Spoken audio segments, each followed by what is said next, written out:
ଗୋଟେ ଥର ମାଆଙ୍କୁ ଡାକିକି ଯିବେ ତାଙ୍କର କିନ୍ତୁ କାମ ସଫଳ ହେବାଟା କମ୍ପଲସରି। ଦର୍ଶକ ବନ୍ଧୁ ଆଉ ଏକ କାଳିଜାଇର ସନ୍ଧାନ। ଏ କାଳିଜାଇ କଥା ଶୁଣିକି ଆମ ଟିମ୍ ସହ ଆମେ ବାହାରି ପଡ଼ିଥିଲୁ ସେଇ କାଳିଜାଇ ଅଭିମୁଖେ।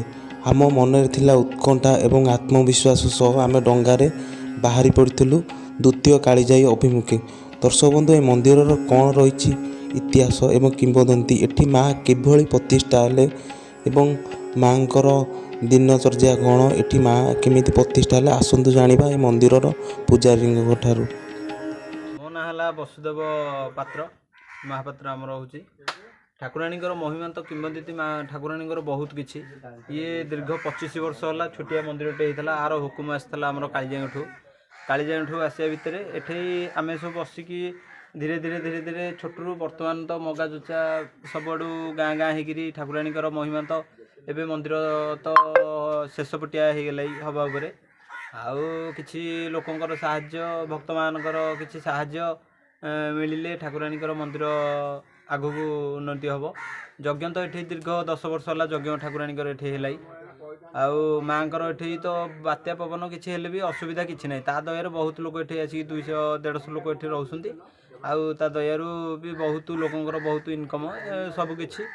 ଆଉ ଠାକୁରାଣୀଙ୍କର ସବୁ କିମ୍ବଦନ୍ତୀ କ'ଣ ଅଛି? କିମ୍ବଦନ୍ତୀ ହେଉଛି ଠାକୁରାଣୀ ପ୍ରଥମେ ଯେତେବେଳେ ଏଠି ଥିଲେ, ମାନେ କିଛି ଲୋକ ଯେତେବେଳେ ନୂଆ ବାସ କରୁଥିଲେ ଏଠି ପ୍ରଥମେ କୁଦାଟି ହେଇଥିଲା।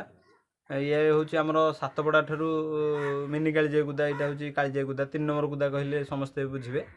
ଆମର ସାତପଡ଼ାରୁ ବହୁତ ଟୁରିଷ୍ଟ ବି ଏଠିକି ଆସୁଛନ୍ତି ମାଆଙ୍କୁ ଦର୍ଶନ କରିବା ପାଇଁ। କିମ୍ବଦନ୍ତୀ ଆଙ୍କର ହେଉଛି ଇଏ ପ୍ରଥମେ ଯେତେବେଳେ ଥିଲେ, ଆଗରୁ ଜଣେ ଏଠି ଯେଉଁ ମାଛ ମାରୁଥିଲେ ସବୁ ମତ୍ସ୍ୟଜୀବୀ ମାନେ ଏଠି ରହିକିରି ଠାକୁରାଣୀଙ୍କର ପ୍ରଥମେ ଛୋଟ ମୂର୍ତ୍ତିଟେ ଗୋଟିଏ ବସିଥିଲେ। ତାପରେ ତାଙ୍କରି ହୁକୁମରେ ବର୍ତ୍ତମାନ କାଳିଜାଇଠୁ କିଛି ଆସିଛି, ଆମର ବାଲୁଗାଁ ଯେଉଁ ଗାଦି କାଳିଜାଇଠୁ। ତାପରେ ଆଉ ଗୋଟେ ମୂର୍ତ୍ତି ଆମର ଆସିଛି ଏପଟ ବରୁଣପଡ଼ା ପାଖ ସେପଟୁ ଗୋଟେ ଏରିଆ ପଟୁ ଗୋଟେ ଶିଳ ଆସିଛି। ଆସିକି ଏଠି 25ଟା ହେଇକି ଛୋଟିଆ ମନ୍ଦିରଟି ହେଇଥିଲା। ବର୍ତ୍ତମାନ ତ ସମସ୍ତଙ୍କର ଆଶୀର୍ବାଦ, ମାଆଙ୍କର ଆଶୀର୍ବାଦ, ଭକ୍ତମାନଙ୍କର ମନ ବହୁତ କିଛି ଖୁସି ଥିବାରୁ ଆଜି ମନ୍ଦିରର ବହୁତ କିଛି ମନସ୍କାମନା ପୂର୍ଣ୍ଣ ହେଉଛି। ହଁ, ବହୁତ କିଛି ଯାହାର ଯାହା କିଛି ମାନେ ଅଛି ମନ ଭିତରେ, ଗୋଟେ ଥର ମାଆଙ୍କୁ ଡାକିକି ଯିବେ ତାଙ୍କର କିନ୍ତୁ କାମ ସଫଳ ହେବାଟା କମ୍ପଲସରି। ମନସ୍କାମନା ପୂର୍ଣ୍ଣ। ହଁ, ବହୁତ କିଛି। ଏଇଟା ଆମର ଏଠୁ ସାତପଡ଼ାରୁ ଏଠୁ 15 କିଲୋମିଟର ଦୂର ଭିତରେ ଡଙ୍ଗାରେ ଆସୁଛନ୍ତି। ବହୁତ ମାନେ ନୂଆବର୍ଷ ଭୋଜି ଭାତ ଭଲ ମନ୍ଦ ବହୁତ ଆଡ଼ୁ ବହୁତ ଭକ୍ତ ବି ଆସୁଛନ୍ତି ଆମର ଏଠିକି। ଦର୍ଶକ ବନ୍ଧୁ ଜାଣିଲେ ଏ ମନ୍ଦିରର ଇତିହାସ ଏବଂ ମନ୍ଦିର ପ୍ରତିଷ୍ଠାର ସମ୍ପୂର୍ଣ୍ଣ ବିବରଣୀ। ତାହେଲେ ଆସନ୍ତୁ ଏ ମନ୍ଦିର ଚତୁଃପାର୍ଶ୍ୱ ବୁଲି ନେବା ସହିତ ଏଠାକୁ ଆସିଥିବା ଦୂର ଦୂରାନ୍ତରୁ ଭକ୍ତଙ୍କର କିଛି ପ୍ରତିକ୍ରିୟା ନେବା।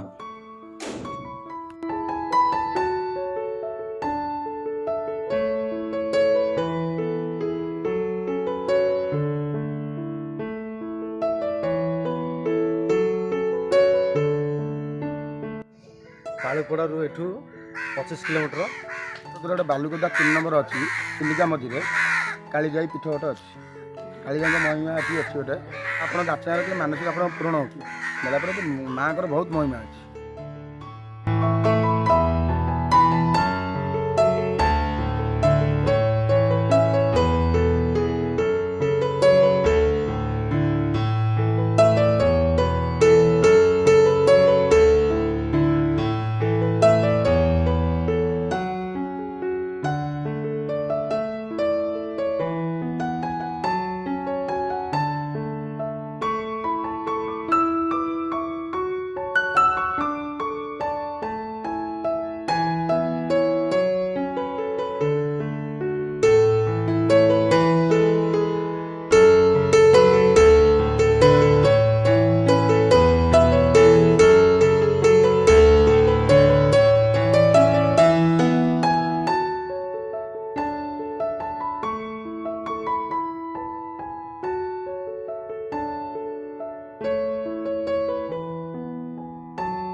ଦର୍ଶକ ବନ୍ଧୁ ଆପଣମାନଙ୍କୁ ଯଦି ଏହି ଭିଡ଼ିଓଟି ଭଲ ଲାଗିଲା ତାହେଲେ ଚ୍ୟାନେଲଟିକୁ ସବସ୍କ୍ରାଇବ୍ ଏବଂ ଭିଡ଼ିଓଟିକୁ ଲାଇକ୍ କରି ଅନ୍ୟମାନଙ୍କୁ ସେୟାର କରିବାକୁ ଜମାରୁ ଭୁଲିବେନି।